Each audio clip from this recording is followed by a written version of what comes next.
លយប់ដេកចេះតែព្រួយចិត្តស្រពេចស្រពិលថ្ងៃដេកចេះតែខ្វល់ចិត្ត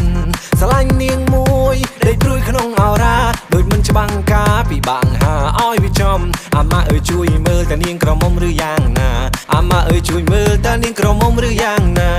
ឯងពិបាកស្មានព្រោះសម័យដុល្លារហើយក៏មិនហ៊ានថាវវ